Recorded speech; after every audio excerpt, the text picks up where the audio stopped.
দর্শক আমার পিছনে যে কয়েকজন ভাই বোনদেরকে দেখছেন তারা সৈয়দপুর রেলওয়ে কারখানায় কেউ 6 বছর, কেউ 4 বছর, কেউ 3 বছর অস্থায়ী ভিত্তিতে কাজ করেছেন। অথচ এখন তাদেরকে বলা হচ্ছে আপনারা চলে যান, নতুনভাবে নিয়োগ দেওয়া হবে। অর্থাৎ যারা 3 বছর, 4 বছর, 6 বছর চাকরি করে যখন দক্ষ হয়েছেন তখন তাদেরকে সরিয়ে দেওয়া হচ্ছে। আসলে এই প্রক্রিয়াটি আমি নিজে বুঝতে পারতেছি না। যারা দক্ষ তাদের দ্বারা কারখানা বা দেশের উন্নয়ন হবে, না যারা অদক্ষ তাদের দ্বারা কারখানার উন্নয়ন হবে। 6 বছর ধরে রেলওয়ে কারখানাতে পিএলআর পদে চাকরি করছিলাম, কিন্তু হঠাৎ করে এবার আমাদেরকে বাতিল করে দেওয়া হয়েছে। কিন্তু কেন বাতিল করে দেওয়া হয়েছে আমরা জানতে চাইছি। কিন্তু দুজন কর্মকর্তা এবং ফোরম্যান ইনচার্জ বলছে আমাদেরকে এখানে আমাদের কোনো হাত নাই। তাদের আমাদেরকে নাকি উপর লেভেল থেকে সুপারিশ বা উপর লেভেলে কোনো লোকজনকে নিয়ে সুপারিশ নিয়ে আসে চাকরিতে জয়েন করতে হবে। আমরা কার কাছে যাবো? উপর লেভেল বলতে কার কাছে বুঝাবো? আপনি কয় বছর চাকরি করছেন? আমি বিগত 6 বছর ধরে চাকরি করছি। আচ্ছা, 6 বছর পর আপনাকে বাতিল করে নতুন নেওয়া হচ্ছে? হ্যাঁ, নতুন লোক নেওয়া হয়েছে। আমাদেরকে নিল না, বা আমরা দক্ষ শ্রমিক হয়েও বা এখানে এতদিন ধরে দীর্ঘদিন ধরে কাজ করার পরেও আমাদেরকে নিল না। কেন নিল না? কেন আমাদের নামটা লিস্টে আসলো না? অবশ্যই আমরা ভাবে নিব, অবশ্যই আমরা ভাবতেছি যে এখানে বাণিজ্য হয়েছে। যদি বাণিজ্য না হয় বা যদি না হয় তাহলে কেন নিবে না? যারা দক্ষ হয়ে গিয়েছিল, এই যে আমার পিছনে যারা দেখতে পাচ্ছেন 6 বছর 4 বছর চাকরি করে যারা দক্ষ হয়ে গেল তাদেরকে সরিয়ে দেওয়া হয়েছে। এবং হঠাৎ করে সরিয়ে দেওয়ার কারণে তারা কিন্তু এখন বেকার হয়ে গেছেন। মানে যারা দক্ষ ছিল তাদেরকে কেন সরিয়ে দেওয়া না সে কারণে তারা আজকে এখানে লাগাতার কর্মসূচির ডাক দিয়েছেন। এখন আমরা এখানে একজন সাধারণ পাবলিক হিসাবে আসছি, সাধারণ একজন শ্রমিক হিসাবে আসছি। তখন ওরা বলে যে না, আমরা এভাবে নিব না, আমাদের উপর লেভেল থেকে সুপারিশের লোক আছে, আমরা আপনাদেরকে নিতে পারবো না। যদি আপনারা আসেন তাহলে আপনারা উপর লেভেল থেকে সুপারিশ নিয়ে আসেন।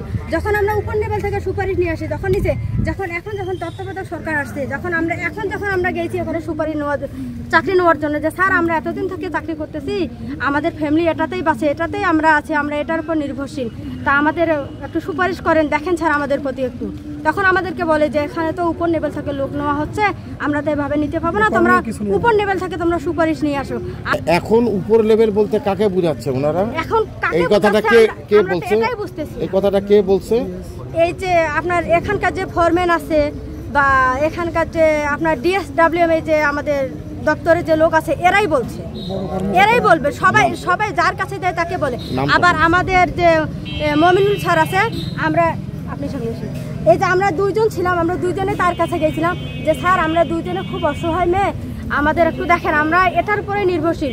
সেই আমাদের এই মমিনুল স্যার তখন আমাদের ইনচার্জ বলছিল যে আমাদের হাতে তো কিছু নাই, এটা তো সব DSWM স্যার বা APO স্যার এরা করতেছে, তোমরা ওইদিকে কোথাও দেখো। আবার বলছিল যে তোমরা এই যে শিডিউলের একজন রুবেল স্যার আছে, এনার কাছে আমাদেরকে পাঠাইছিল যে আপনারা এনার কাছে যান, ওনারা তো এখন দলীয়ভাবে একটা কমিটি করতেছে, তা ওরাই সব কিছু লিস্ট করতেছে, তোমরা একটু তাকে ধরো। তো তখন আমরা বলছিলাম যে স্যার আমরা তো গেছিলাম দলীয়ভাবে, মানে কোন দলের করছে, ওরা তো একটু দলীয়ভাবে আর ভাঙ্গে বলে না, আমাদেরকে এটাই বলছে যে ওরা অফিসের ভাবে একটা দলীয়ভাবে সংগঠন তৈরি করছে, ওরাই সবকিছু ওরাই করতেছে এখন।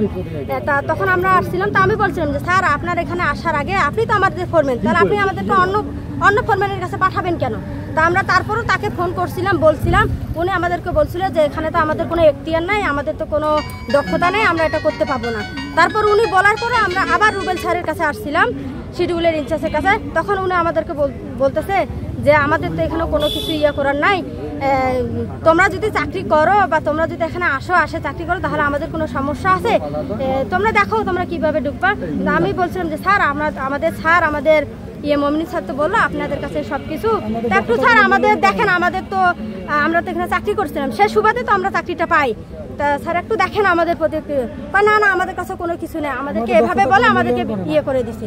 আমরা এটা আপনাদের পরবর্তী কর্মসূচি কি হবে? আমাদের পরবর্তী কর্মসূচি আমরা শনিবার আবারও এরকম পরিস্থিতিতে আবারও এটাই আমরা করব, আন্দোলন বা করবো। আমাদের যতক্ষণ পর্যন্ত আমাদের অধিকার বা আমাদের আপত্তি যতক্ষণ পর্যন্ত পূরণ হবে না, যতক্ষণ পর্যন্ত আমাদের দাবি মানবে না, ততক্ষণ পর্যন্ত আমরা লাগাতার কর্মসূচি চলতেই থাকবে আমাদের। আচ্ছা, পুরাতন যারা ছিল তাদের কি কাউকে নেওয়া হয়নি? আমাদের পুরাতন এখানে নিচে মাত্র আমাদের প্রতি সপ্তাহে আমাদের যেখানে ছিল 30 জন 35 জন 40 জন এক একটা শপে ছিল, সেখানে নিচে মাত্র 4 জন 5 জন করে এক একটা শপে, সব নতুন নিচে 210 জন নিচে। সেখানে 210 জনের মধ্যে ম্যাক্সিমাম মানুষই নতুন, পুরাতন খুব অল্প মানে সংখ্যক। যারা পুরাতন নাই ছিল, বললেও চলে। দক্ষ ছিল, তাদেরকে বাদ দিয়ে নতুনদেরকে নেওয়া তাদেরকে হয়। বাদ দিয়ে নতুন ভাবে নিতে, কিন্তু এখানে তো আমাদের কোনো নিয়োগ হয়নি। কোনো নতুনদেরকে কি কোনো ঘুষ টাকা লেনদেনের মাধ্যমে নেওয়া হচ্ছে? অবশ্যই এখানে আমরা তো তাই ভাবে নেব যে যেহেতু আমাদের দক্ষ শ্রমিককে বাদ দিয়ে 5-7 বছর 8 বছর 10 বছর যাবত আমরা কাজ করতেছি, যেহেতু আমাদেরকে বাদ দিয়ে তারা নতুন ভাবে লোক নিছে, সেহেতু তো আমরা সবাই মনে করতেছি যে তারা বাণিজ্য ভাবে লোক নিছে। বাণিজ্যর মধ্যে কারা কারা জড়িত থাকতে পারে এরকম? এখানে যারা আছে ফোরম্যান, ইনচার্জ, স্ট্যান্ডের উপরে যারা আছে বিভিন্ন রকম ঊর্ধ্বতন কর্মকর্তা, তারা সবাই আমরা মনে করতেছি তারা সবাই জড়িত। কারণ তারা যদি সবাই জড়িত না থাকে এর মধ্যে, তাহলে কিভাবে এতগুলো নতুন লোক নেয়? আমরাও মনে করি যারা দক্ষ হচ্ছে শ্রমিক, তাদের দ্বারাই কিন্তু কারখানার উন্নয়ন সম্ভব। কিন্তু যারা নতুনভাবে নিয়োগ দিচ্ছেন, পুরাতনরা যারা রয়েছেন, তারা কিন্তু একটা সন্দেহ করছেন যে বিশাল একটি টাকার লেনদেন হচ্ছে এবং টাকার বিনিময়ে তাদেরকে কিন্তু নতুনদেরকে নিয়োগ দেওয়া হচ্ছে, অদক্ষ শ্রমিকদের নিয়োগ দেওয়া হচ্ছে যারা কিছু জানে না। তো এই কারণে যারা পুরাতন চাকরি করতেন, যারা দক্ষ শ্রমিক রয়েছেন, তারা কিন্তু লাগাতার কর্মসূচির ডাক দিয়েছেন।